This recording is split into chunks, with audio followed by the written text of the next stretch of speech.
Bonjour. Ici, c'est la vitesse 2.0.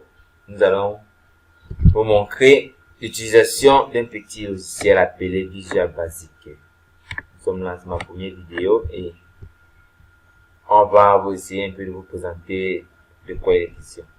Tout d'abord, chacun doit télécharger l'application Visual Basic. Je vais mettre le lien en description de la vidéo.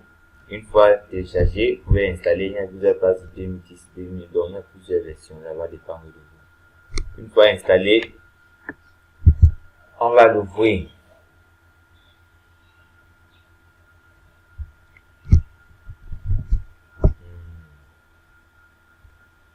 Bon, voilà à quoi ressemble Visual Basic. Pour créer un nouveau projet, vous avez la possibilité de créer un nouveau projet, mais nous voulons un projet déjà créé. Nous allons créer un nouveau projet.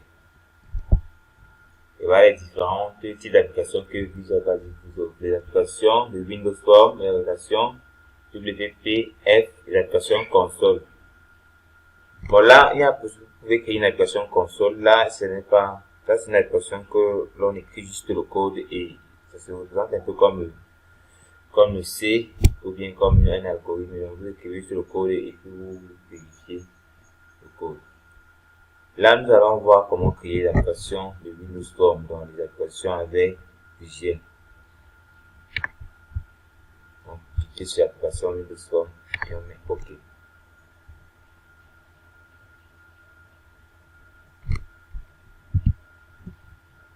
En attendant, et voilà notre premier formulaire.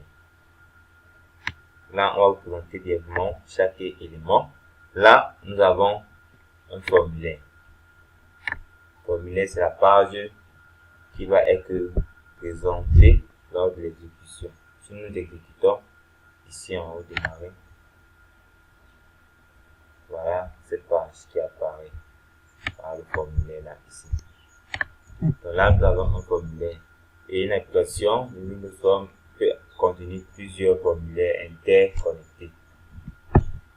Là, vous pouvez modifier le nom de l'application en faisant un clic droit et nommer. Mettons application test.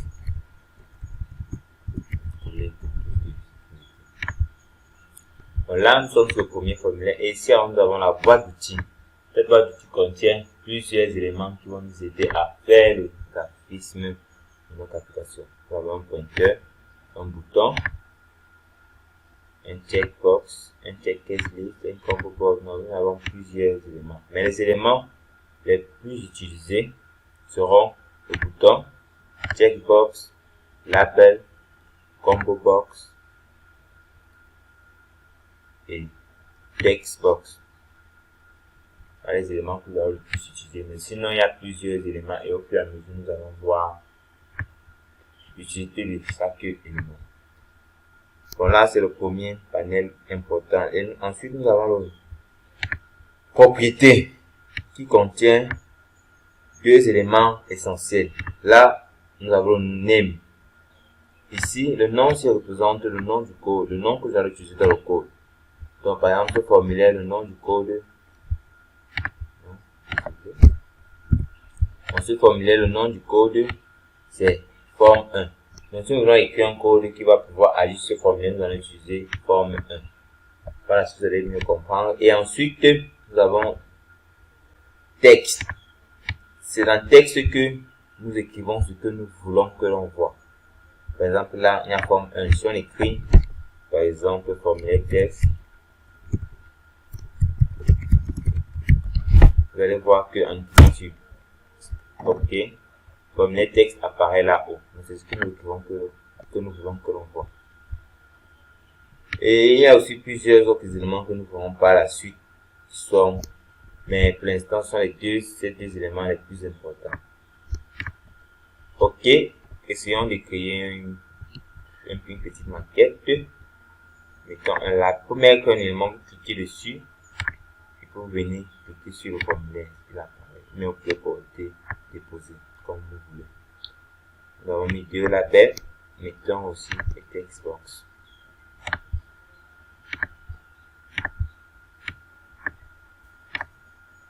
Là, vous pouvez l'agrandir, de gérer la taille comme vous voulez. Et si vous voulez l'agrandir des 4 côtés, vous cliquez sur ce petit bouton multi-line. Ça vous permet de l'agrandir de tous les côtés. Ok, voilà ça. Alors, je vais juste une petite maquette pour vous montrer comment ça va fonctionner. Maintenant, pour renommer un élément, comme je l'ai dit, chaque élément a ses propriétés. Nous sommes sur le label 1. On clique sur label 1. Vous voyez, propriété de label 1 apparaît.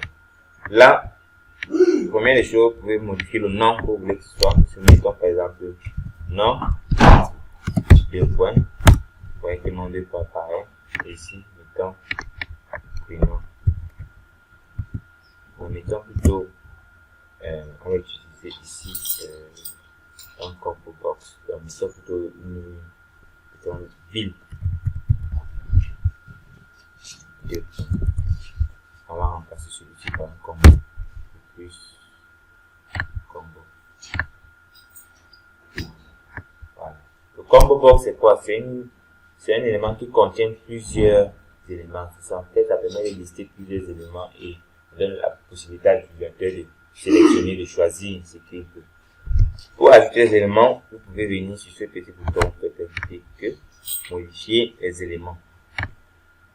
Là, vous entrez tous les éléments que vous voulez. On a dit par exemple, on peut écrire voilà. On peut écrire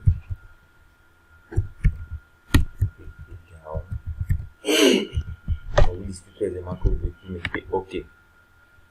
Ça c'est pour le combo box. Bon, maintenant, pour le label, cela c'est le qui ancre. Une fois, après avoir mis le nom, pour ces éléments, on n'a pas besoin de mettre le texte, puisque c'est l'utilisateur qui ancre est ici, et nous allons avoir prédéfini. Rien ne doit apparaître.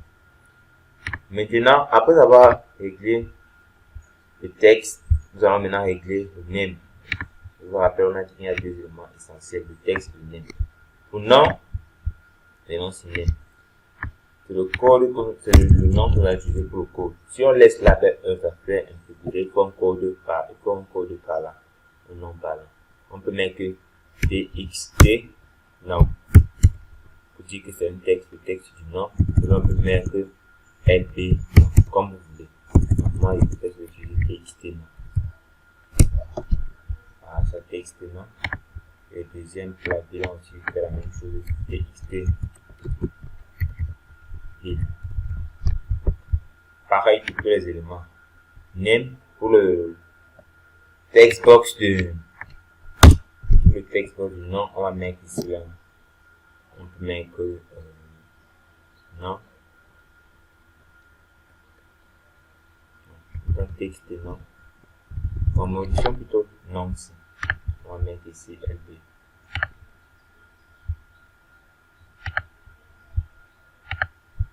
On va mettre LB. LB. Ici LB. LB pour label. Ici non, comme c'est un texte, on va mettre TXT. Et ici, comme c'est un combo, vous mettez TXT numéro pour mettre CB. Ville. Petit combo box ici. Une fois ces éléments modifiés, mettons un bouton. Pour nommer le bouton, on fait toujours pareil, on met sur texte. Mettons bouton fermeture. Et au niveau du name, on peut mettre BT fermé. BT fermé. À notre petit maquette. Bon. Là, vous allez dire comment créer. Vous pouvez mettre plusieurs éléments. Le checkbox permet de cocher. Les radio bouton permet aussi de cocher. Mais là, c'est un peu différent du checkbox. Le checkbox, on peut cocher plusieurs éléments. Alors, le bouton, on choisit. On ne peut pas cocher 2 éléments. Une fois cela fait, maintenant, voilà notre petite maquette. Nous allons voir maintenant comment, où se trouve la partie code. Une fois dessiné la maquette, vous pouvez, si vous voulez, mettre ces éléments dans une toolbox, vous permettre de les déplacer facilement. Important juste Ouais, c'est plus facile et ça vous permet de modifier par exemple la couleur à l'intérieur de ce Groupbox et laisser la couleur d'origine du formulaire. Donc pour les couleurs, vous venez cliquer sur le Groupbox, on modifie la couleur, vous allez voir background, image, vous pouvez mettre une image, vous pouvez mettre une couleur, ça dépend de vous. Si on met une couleur, par exemple, on peut mettre la couleur marron, la couleur marron apparente, vous pouvez mettre la couleur chocolat, ça dépend de vous, ça c'est la couleur que vous voulez. Et cela n'affecte pas le formulaire. On peut aussi ajouter une autre couleur formulaire ou une image, mais pas une image. Bon. Cliquez là, ressources locales pour importer une image depuis la machine. Importer. Et là, on choisit par exemple cette image. On ouvrir, OK. Là, l'image apparaît. Si vous voulez carrer l'image, vous pouvez cliquer ici en bas, vous cliquez sur Sketch. Permet de contracter l'image, de l'étendre. Donc là, on a un exemple. Donc maintenant, pour là, la partie code se trouve où? Si vous voulez mettre un code derrière ce bouton, par exemple, vous venez sur le bouton, vous double-cliquez. Vous allez définir directement la partie code. Déjà, qui avec les différentes classes, ça vous crée une classe. Bon, on veut par exemple ici là, bon, par là, nous allons voir comment mettre les éléments ici, les différents éléments. Dans le bouton, codons le bouton fermé. Le bouton fermé va servir à faire quoi? À quitter. Ça, c'est le premier code qu'on apprend. Le plus simple. Voilà le code du bouton fermé. C'est tout. Si nous testons l'application. Si nous testons l'application, on démarre. Voilà ce qui apparaît. On demande le nom. Ensuite, on demande la ville. Vous pouvez choisir la ville. Et puis, on clique sur fermer. Et ça quitte. Donc là, vous avez vu un peu de quoi il est question. Nous avons créé une petite maquette. C'est vrai qu'il n'y a pas trop. Donc là, vous devez d'abord maîtriser tous les éléments de la boîte d'outils. Vous voyez qu'après chaque élément, c'est comment l'utiliser, quand est-ce l'utiliser. Une fois cela fait, là, avant d'entrer proprement dans le code. Et bon, merci de m'avoir écouté et vous prie de vous abonner et partager un max mes vidéos. Merci.